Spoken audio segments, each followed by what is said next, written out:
अगर आपको कर्ज से छुटकारा पाना है, कर्ज लेने से बचना है और पैसों की तंगी को दूर करना है तो आपको सावन के महीने में किस चीज से रुद्राभिषेक करना चाहिए, ये जान लेते हैं पंडित जी से। बताएं पंडित जी।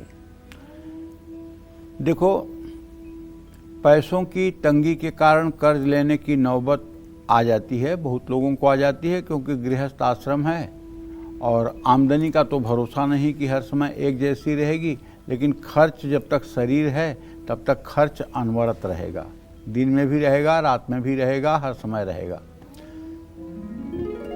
आदमी चाहे जितना सोच समझ करके खर्च करे, लेकिन ज़िंदगी में भोजन, दवाई, बच्चों की परवरिश, ये सब ऐसे कार्य हैं, माता पिता का इलाज, बच्चों का इलाज, इन्हें नज़रअंदाज नहीं किया जा सकता। इन कामों को करने के लिए कर्ज भी लेना पड़ता है।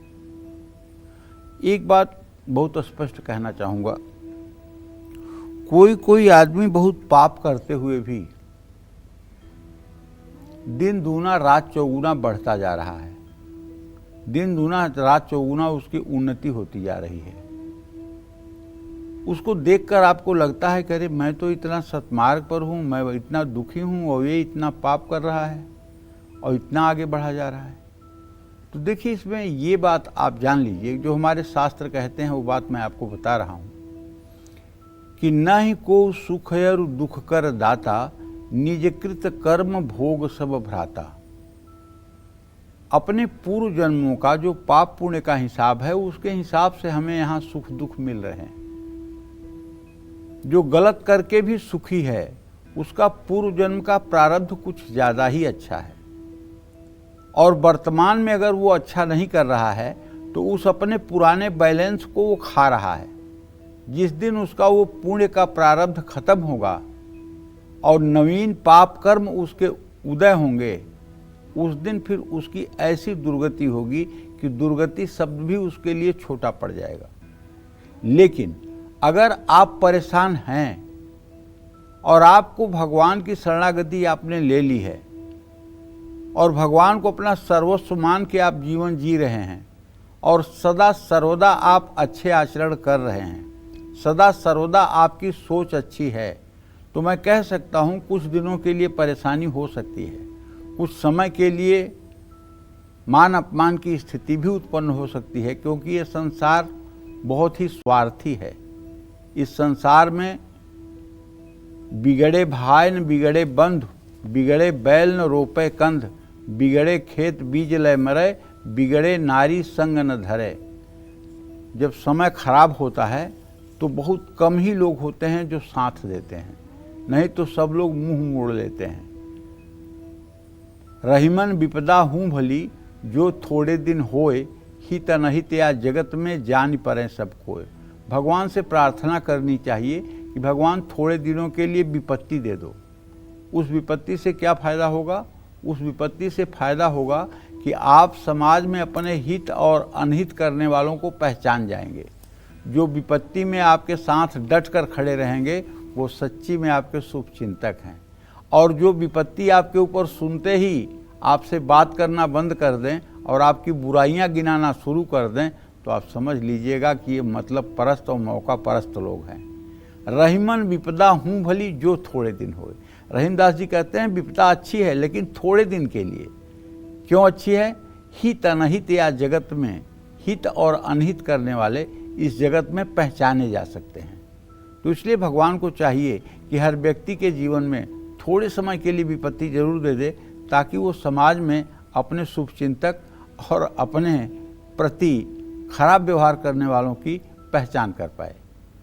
प्रॉपर्टी में अगर हमेशा आपको नुकसान उठाना पड़ रहा है, वाहन का सुख नहीं मिल रहा है, आपको लगता है कि माँ लक्ष्मी आपसे रूठ गई हैं, धन लाभ और कर्ज से छुटकारा पाने के लिए रुद्राष्टाध्यायी का पाठ करते हुए भगवान भोलेनाथ का गन्ने के रस से अभिषेक करना चाहिए।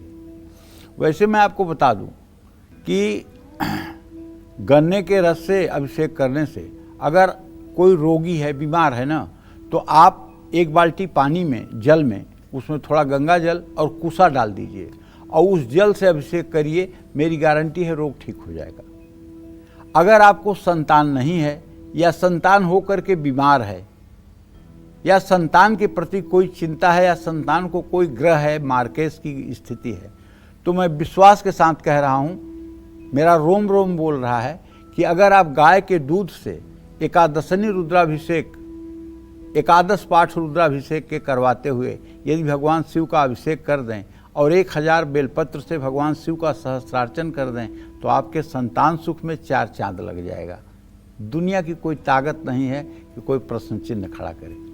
इसी तरह से यदि आप आर्थिक अभाव से जूझ रहे हैं, लक्ष्मी की कृपा आप पर नहीं बन पा रही है, आपके सारे उद्योग विफल हो रहे हैं, अरे कहते हैं ना, न ही दरिद्र सम दुख जगमाही, संत मिलन सम सुख कछु नाही। सचमुच बात यह है कि दरिद्रता से बढ़ कर के कोई कष्ट इस दुनिया में नहीं है, कोई दुख नहीं है। सबसे बड़ा दुख दरिद्रता है, लेकिन सबसे बड़ा सुख अमीरी नहीं है, सबसे बड़ा सुख सत्संग है, संत मिलन है। संत कौन होते हैं? जिनका मन परोपकार में लगता है। परहित बस जिनके मन माही, तिनकह जग कछु दुर्लभ नाही। संत हृदय नवनीत समाना, कहा कबिन पर कहई न जाना। निज परिताप द्रवहि नवनीता, पर परिताप संत पुनीता।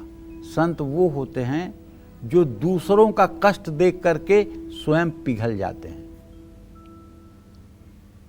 जो दूसरों का कष्ट देख करके बेचैन हो जाते हैं, दूसरों का सुख देख करके सुखी हो जाते हैं, और जो दूसरों का कष्ट देख करके हर्षित हो जाते हैं, वही इस दुनिया के सबसे बड़े राक्षस हैं। जो दूसरों के कष्ट में अपनी उपलब्धि मानते हैं, दूसरों को कष्ट देने में सुख महसूस करते हैं।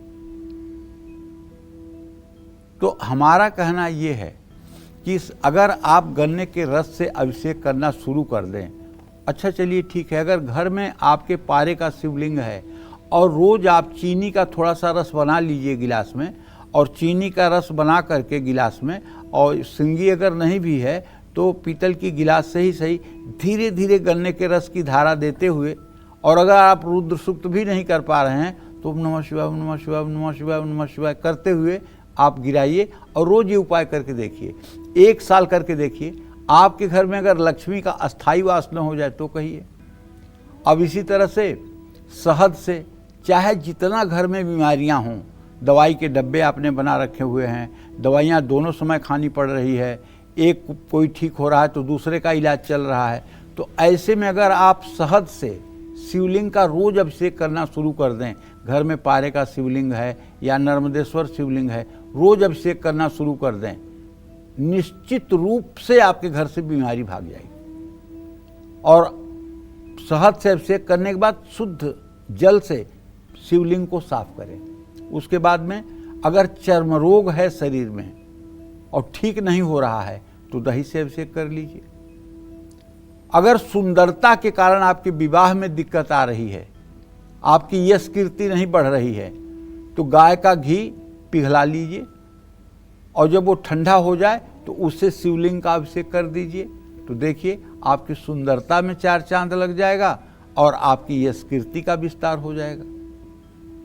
मैंने बताया सारा उपाय आपको कि किस चीज़ से अभिषेक करके क्या आप प्राप्त कर सकते हैं। कुछ लोगों के पास, जिनके पास समय नहीं होता है, वो लोग पंचामृत बना लेते हैं इन 5 चीज़ों का और एक साथ पंचामृत से अभिषेक कर देते हैं, वो भी बात ठीक है।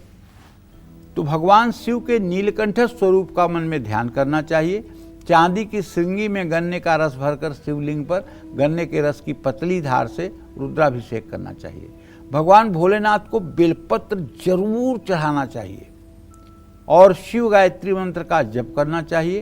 पूजा करने के बाद शिवलिंग को साफ जल से धोकर शुद्ध वस्त्र से अच्छी तरह से पोंछकर उनके ऊपर सफ़ेद वस्त्र, जनेऊ, रुद्राक्ष की माला, भस्म विभूति, धतूरे का फूल, समी का पत्ता, ये सब वस्तुएं अर्पित करके धूप दीप से पूजन करके उन्हें बढ़िया थाली में फलों का भोग लगा करके और 5 बत्ती वाले दिए से आरती करनी चाहिए।